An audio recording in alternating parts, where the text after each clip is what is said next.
안녕하세요, 앤드입니다. 오늘은 ISFJ, IFJ 회피형의 특징과 약점, 그리고 제외 방법에 대해서 알아보겠습니다. 먼저 안정형 IFJ의 경우에는 가족이나 친구, 사랑하는 연인 할 것 없이 자기 사람에게는 안정적으로 성실하게 잘해주는 특징을 가지고 있을 거예요. 하지만 회피형 IFJ의 경우에는 가족, 친구들에게는 참 잘하지만 정작 자신의 연인에게는 조금 거리를 두고 마음을 다 주지 않으면서 수동적으로 연애하는 그런 특징이 있단 말이죠. 물론 연애 초반 회피형 IFJ도 안정적인 모습으로 성실하고 자상하게 관계에 임했을 거예요. 그리고 그런 IFJ의 안정적인 모습에 나도 마음문을 열고 그 사람과 잘 만나보고 싶다는 그런 마음이 들었을 텐데요. 하지만 시간이 지날수록 IFJ의 자상함과 섬세함, 그리고 나에 대한 성실한 모습들은 점점 사라지게 될 거예요. 그리고 이전보다 공감을 잘 해주지도 않고 말수도 점점 없어지고 수동적인 모습으로 변해간단 말이죠. 연인 간의 대화를 하면 할수록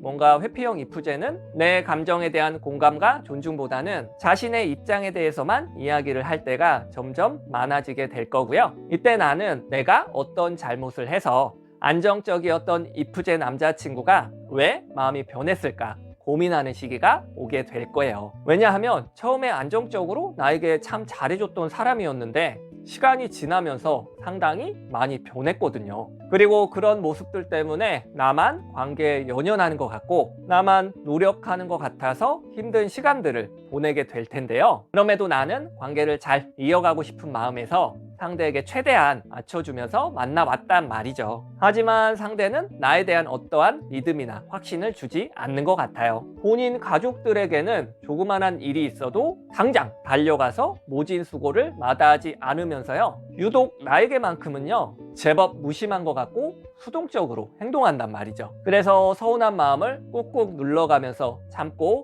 참다가 안 되겠어서 솔직한 마음을 이야기를 했었는데요. 이때 회피형 IFJ는 기다렸다는 듯이 나에게 이별을 통보한단 말이죠. 좋아하는 마음은 있지만 너와는 미래가 그려지지 않는다. 우리는 서로 안 맞고 결혼까지는 어려운 것 같다. 이때 나는 억장이 무너지게 되면서 남자친구를 붙잡게 될 텐데요. 그러자 상대는 다소 냉소적으로 이렇게 이야기를 하네요. 이미 기회는 충분히 줬었고 너무 늦었다. 나도 많이 힘들지만 서로 맞는 사람을 찾는 것이 맞다.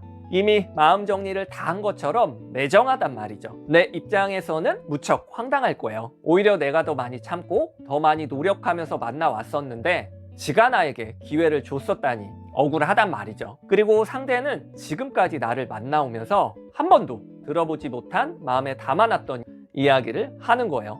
이때 상처받았다. 이때 이런 사람인지 몰랐었다. 이때 왜 그랬냐. 부정적인 감정들을 많이 쌓아왔던 거죠. 하지만 이야기를 계속 듣다 보면 뭔가 내로남불 같은 그런 소리를 하는 것 같단 말이죠. 본인이 조금 노력한 것들에 대해서는 엄청 과대평가하면서 내가 했던 노력들에 대해서는 과소평가를 하는 거죠. 그러면서 지가 훨씬 더 많이 노력했었고 참아오면서 나를 만나주고 있었다는 이런 이야기를 듣다 보면 정말 어처구니가 없을 거예요.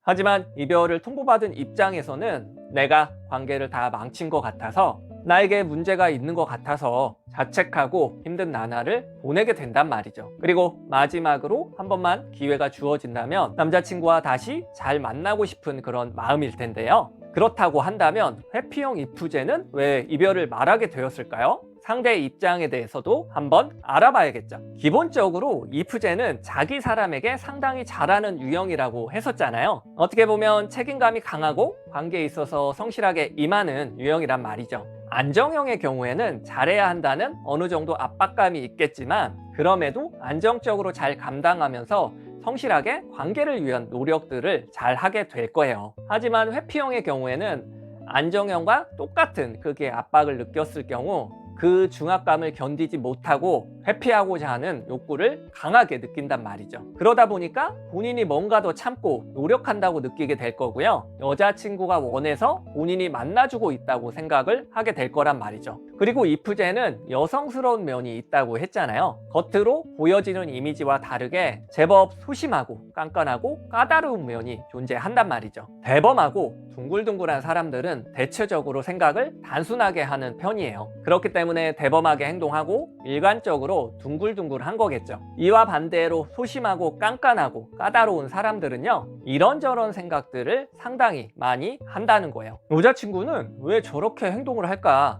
여자친구의 저런 말투는 상당히 기분 나쁜데 저런 사람이었나? 여자친구는 생각보다 자기 주장이 강한데 내가 과연 감당할 수 있을까? 여자친구는 왜 갈등이 생겼을 때 먼저 손을 내밀어 주지 않는 건지, 이런 식이라면 계속 만날 수 있을까? 회피형 이프제는 끊임없이 자신만의 기준으로 관계를 판단하고 평가를 하게 된다는 거예요. 그러면서도 자신을 그런 잣대로는 판단하진 않아요. 남에게는 엄격하고 자신에게는 포용적인 내로남불 같은 모습이 있단 말이죠. 지가 노력해서 관계를 잘 이끌어 만날 마음은 없고 그걸 남에게 바라는 거잖아요. 어떻게 보면 여자친구가 모든 것들을 자신의 입맛에 맞게 잘 맞춰주고 노력하는 사람이 아니라면 회피형 이프제 입장에서는 이 관계가 과연 맞는 걸까 고민을 하게 된다는 거예요. 처음 제법 다정하고 관계에 있어서 성실했던 안정적인 이프제의 모습은 금방 사라지게 될 거고요. 도망치고 싶고 관계에 확신이 없는 회피형 이프제의 본 모습들이 어느 순간 나오게 된단 말이죠. 회피형 이프제와 연애를 하다가 이별을 통보받으신 많은 분들에게 이런 이야기를 드리고 싶어요. 여러분의 잘못이 아니라고 말이죠. 그 사람의 마음이 변한 것은 내가 뭔가 잘못해서 그 사람이 떠난 것이 아니라는 거예요.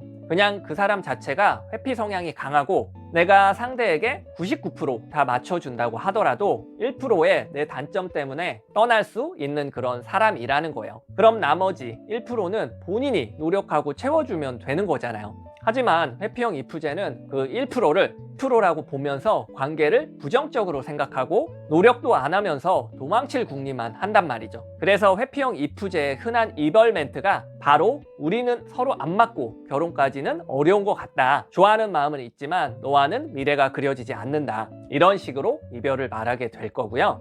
내가 붙잡게 되면 회피형 이프제는 이미 기회는 충분히 줬었고 너무 늦었다. 이런 식으로 말한다는 거예요. 기회를 누가 누구에게 줬다는 건지 참 열받고 짜증나죠. 그냥 빰 따고 한 대 때리고 싶잖아요. 그럼에도 여러분들 중에서는 회피형 이프제와 다시 잘 만나보고 싶으신 분들도 계실 텐데요. 그럼 제가 회피형 이프제와 재회하는 방법에 대해서 알려드릴게요. 회피형 이프제의 약점은 결정장애 같은 모습이 있어요. 그래서 이런 유형들은 여자가 먼저 좋아한다고 고백하면 달아나는 경우들이 많은데요. 그런 남자의 모습 때문에 여자가 밀어내잖아요. 그럼 회피형 이프제는 또 고민해보고 시간이 지나서 연락을 해온단 말이죠. 회피형 이프제는 이런 패턴이 상당히 많습니다. 이게 어떤 원리냐면요, 자신의 영역 안에 어떤 여자가 가까이 침범했을 때 회피 성향이 발동해서 도망가는 거예요. 그리고 완전 끝났다고 느꼈을 때 이렇게 끝나는 것이 맞는지 결정장애가 온단 말이죠. 그리고 원래 이프제가 약간 결정을 잘 못하는 그런 약점이 있어요. 그래서 이 결정장애를 잘 활용하셔야만 재회 확률이 쑥쑥 올라간다는 거예요. 예를 들어서 설명을 드릴게요. 내가 계속 붙잡게 되면 당연히 이프제는 자신에게 선택권이 있다 보니까 결정장애가 일어날 일이 없어요. 오히려 헤어지는 것이 맞다는 확신을 갖게 된단 말이죠. 반대로 이별을 인정하면서 냉정하게 돌아서는 모습을 보였을 때는요, 이프제는 또다시 흔들리게 된단 말이죠. 완전히 이별로 인해서 관계에 대한 책임에서 완전히 사라졌기 때문에 도망치고 싶은 회피 욕구도 완전히 해소되었단 말이죠. 그리고 헤어진 다음 날부터 또 회피형 이프제는 이별이 맞는 선택인지 또다시 고민하게 될 거예요. 그러다가 안 되겠을 때 다시 연락이 오게 될 확률이 높은 유형이란 말이죠. 중요한 것은 회피형의 이프제의 마음을 헤아려주는 말을 하면서 붙잡는 것도 중요하지만요, 거절당했을 때는요, 확실하게 관계를 종료하는 말을 하셔야 한다는 거예요. 내가 매달리지만 않는다면요, 이프제는 애매모호한 말로 미련 있는 듯한 모습을 보일 때가 많은데요, 절대로 반응하시면 안 됩니다. 확실하게 이별을 인정하고 미련해야 회피형 이프제는 결정장애가 있어서 이별이 맞는지 헤어진 이후부터 또 심각하게 고민하게 된단 말이죠. 이런 고민들을 충분히 하게 만들어야 재회 확률이 올라간다는 거예요. 만약 여러분들께서 회피형 이프제를 만나시면서 잘 맞춰주셨고 좋은 모습들을 많이 보여주셨다면요, 그리고 이별을 통보받으셨을 때 잘 마무리를 하고 관계를 완전히 종료시켜 줬다면요, 회피형 이프제는 나중에 후회를 하고 연락이 올 확률이 매우 높습니다. 회피형 이프제는 눈이 높고 까다롭기 때문에 누군가를 쉽게 만날 수 있는 그런 성격도 아니라는 거예요. 어떻게 보면 본인 스스로도 자신은 혼자 살아야 하나, 자신이 너무 까다롭다는 것을 잘 알 거예요. 그렇기 때문에 시간이 지나면서 자신에게 어느 정도 맞춰줬던 전 연인이 당연히 생각이 날 수밖에 없고 다시 그리워질 수밖에 없단 말이죠. 이별을 통보받았을 때 그 시점에서는 상대가 나에게 잘해준 것만 생각이 나고 내가 못한 것만 생각이 나게 될 거예요. 그리고 자책하시는 분들도 많으실 텐데요. 다시 이야기 드리자면요, 여러분들이 뭔가를 잘못해서 상대가 떠난 것이 아니니까요, 너무 자책한다거나 힘들어하지 않으셨으면 좋겠습니다. 이별을 인정하고 상대를 밀어낸 이후에 여러분 스스로 멋진 모습으로 당당하게 잘 살아가시다 보면 그 사람도 반드시 후회를 하고 연락이 오게 될 거예요. 그때 여러분들께서 건강하게 잘 지내시고 계시다면요, 그때 그 사람이 후회하고 돌아왔을 때 이제는 내가 그 사람을 뻥 차버릴 수도 있겠죠. 그때까지 너무 아프지 마시고 다들 당당하게 잘들 지내셨으면 좋겠습니다. 그리고 회피형 이프제 관련 궁금한 점이 있으시다면 아래 댓글에 남겨주시면 될 것 같아요. 시간 될 때 답변 드리도록 하겠습니다. 그리고 원하시는 다른 MBTI 회피형 성격 유형이 있으시다면요, 역시 댓글에 남겨주세요. 다음 영상을 만들 때 참고하겠습니다. 오늘 영상은 여기까지고요. 다음에 더 괜찮은 영상으로 찾아뵐게요. 영상이 마음에 드셨다면 구독, 좋아요 눌러주세요. 이상으로 앤디였습니다.